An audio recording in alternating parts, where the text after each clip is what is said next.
Abakabai, Bumukari, Namala Wayoy, Namala Mukoloria.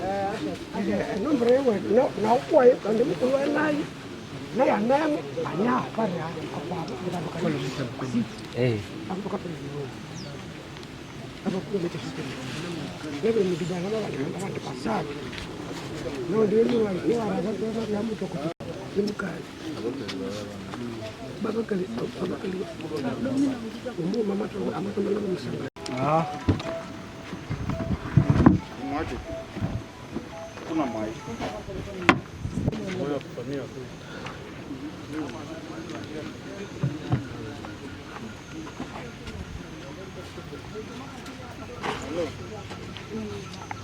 sur les lieux du drame, donc ici à Maboya, et on peut savoir qu'est-ce qui s'est passé réellement.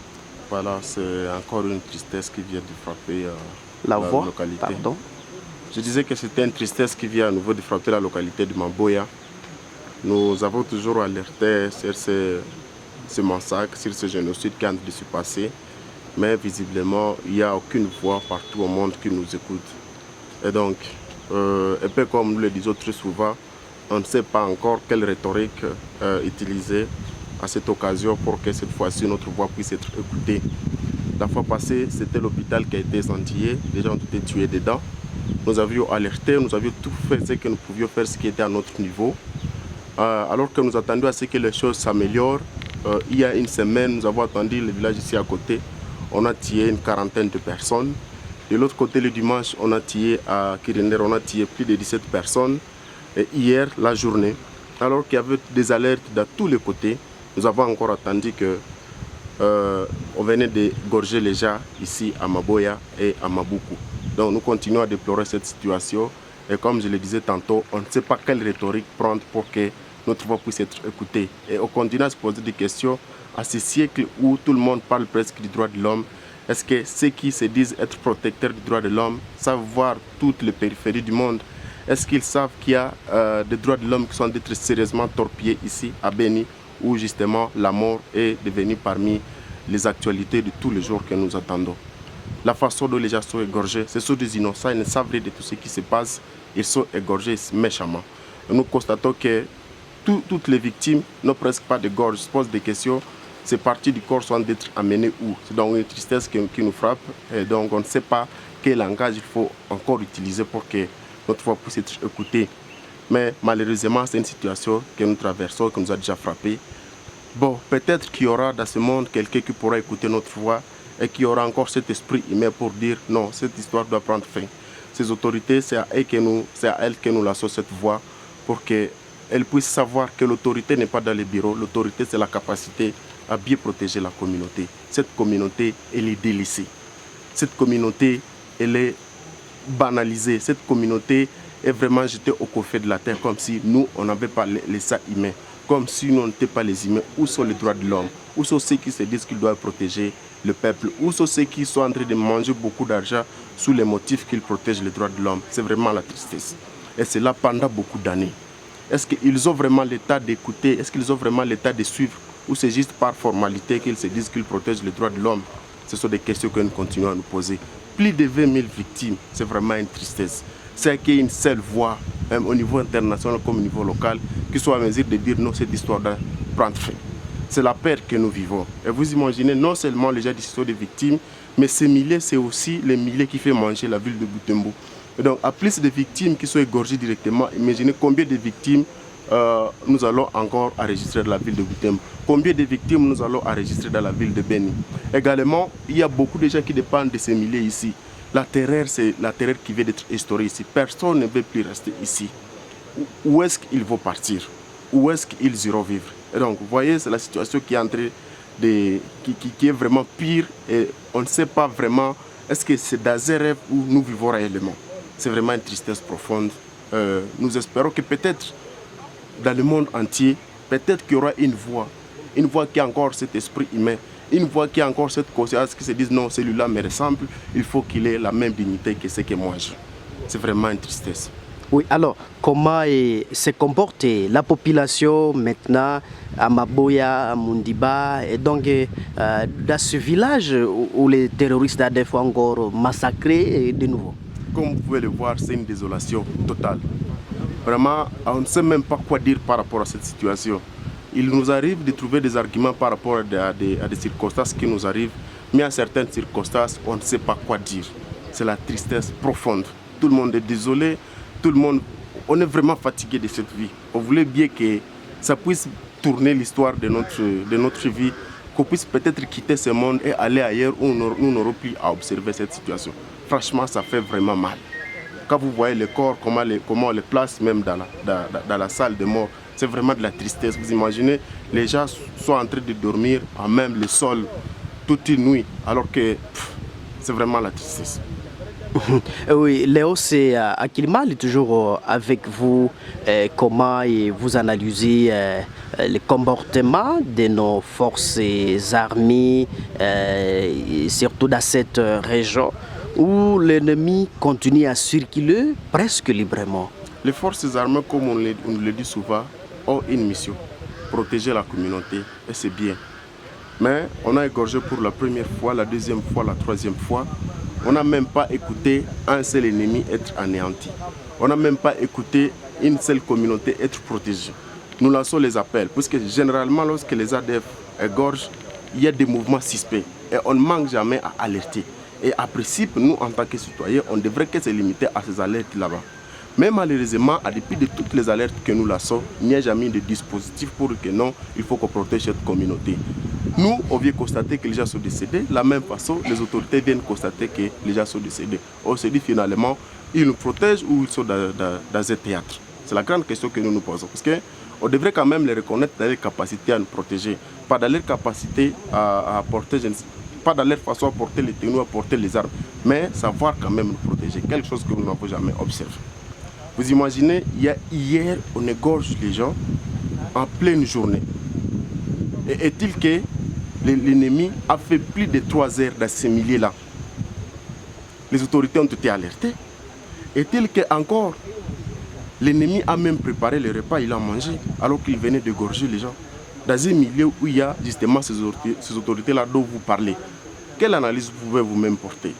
Donc, il faut seulement comprendre que malheureusement, nous sommes en face d'une situation qui est telle qu'apparemment, nous, la communauté, on n'est pas dans la mission de ces autorités-là, qui sont pourtant officiellement censées nous protéger.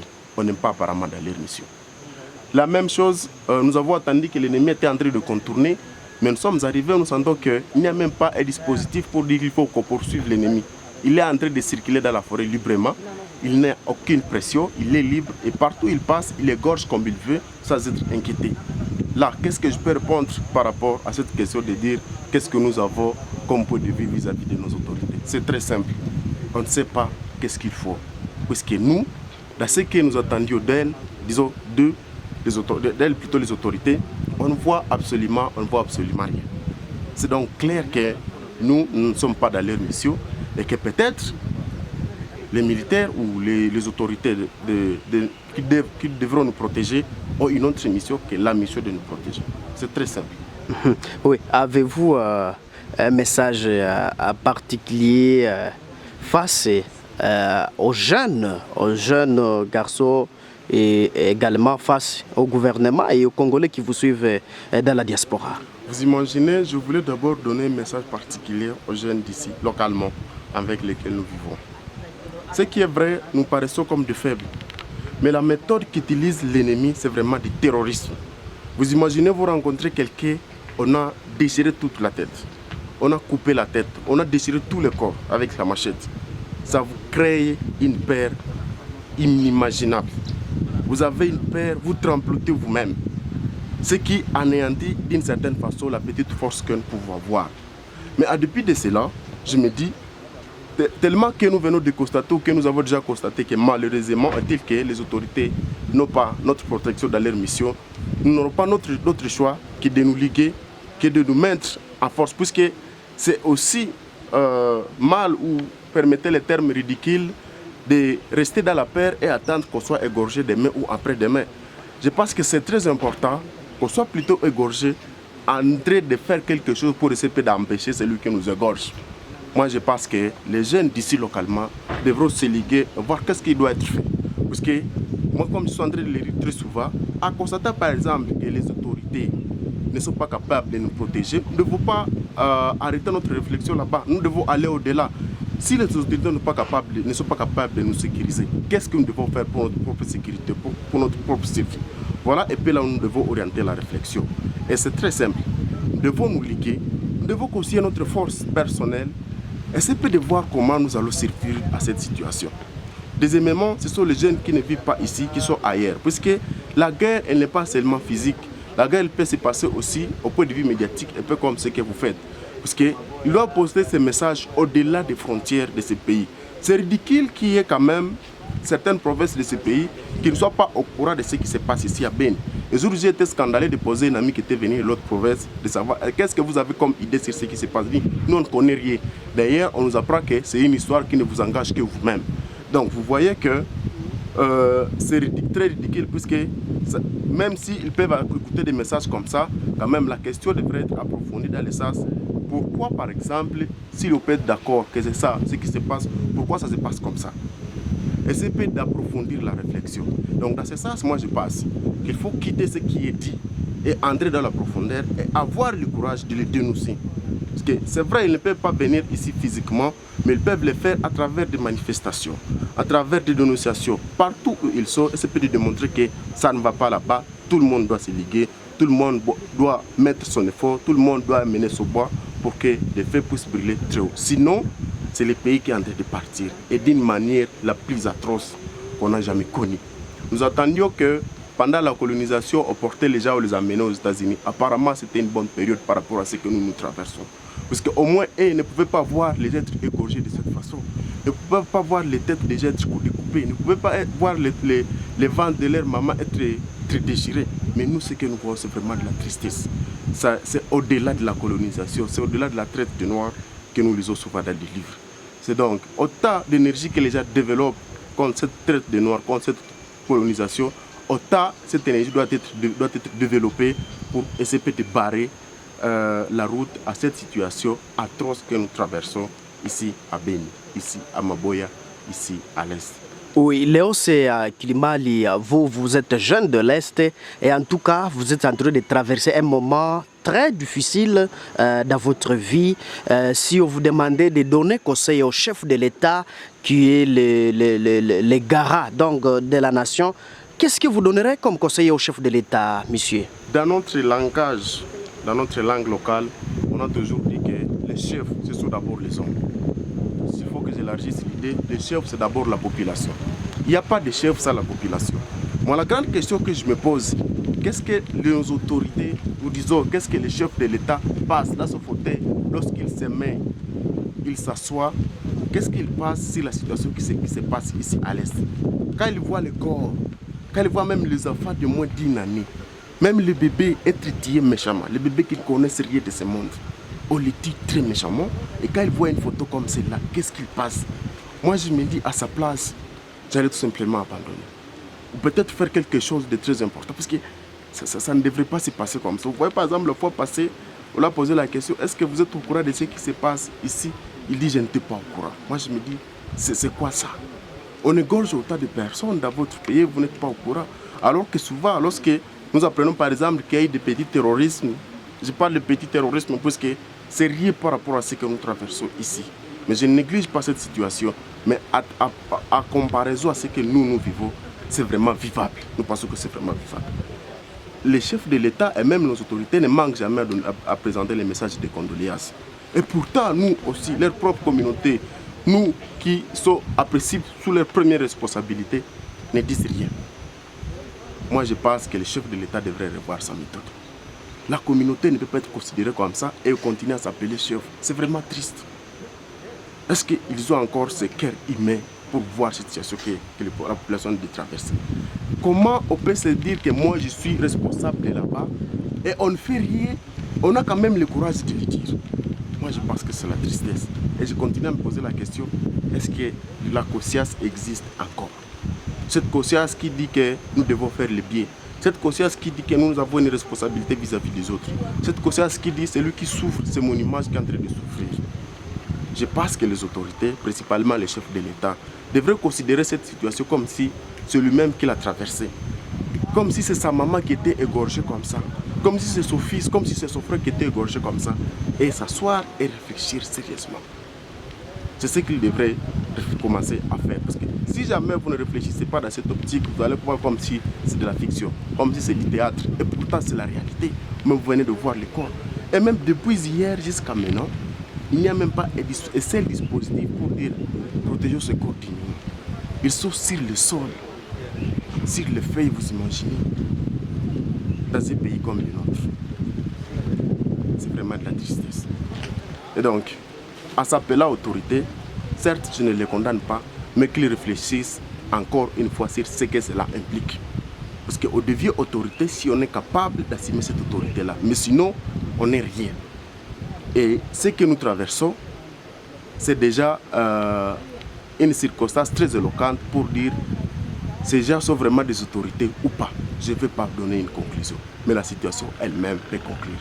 Elle peut conclure à plus forte raison puisque ce n'est pas seulement une fois, mais ça se répète tous les jours presque. Et donc, quoi dire? C'est que nous sommes vraiment désolés. Et nous ne voulons pas continuer dans cette situation. Si nous avions même la force, nous allons même demander à Dieu change cette situation, amène-nous là où tu veux, mais épargne-nous s'il te plaît de cette situation catastrophique que nous traversons. Depuis la face, vous imaginez, et nos enfants. Moi je vois même les Blancs, et ils ont même des dispositifs pour dire, ces films-là, puisqu'il y a de l'horreur, l'enfant ne peut pas voir ça. Mais nous, qu'est-ce qu'on fait? On ne sait même pas empêcher les petits enfants de venir voir ces histoires. Et ces mêmes enfants sont aussi victimes de ces atrocités. C'est vraiment de la tristesse. Léo, c'est à Kilimali. En tout cas, nous vous disons merci d'avoir accepté volontairement de parler devant notre caméra de la chaîne Léon Joléo. Merci aussi de hausser la voix. Merci pour cette lutte. Nous espérons que, comme j'ai introduit, nous espérons qu'il y aura une bonne voix, un bon cœur qui pourra se dire cette situation à travers ces micros. Merci. Nous avons accueilli Léo, c'est à Kilimali. Il est militant et membre de la Véranda à Mutsanka. Je suis mon Mpenzi Manzekele à la présentation. Au revoir.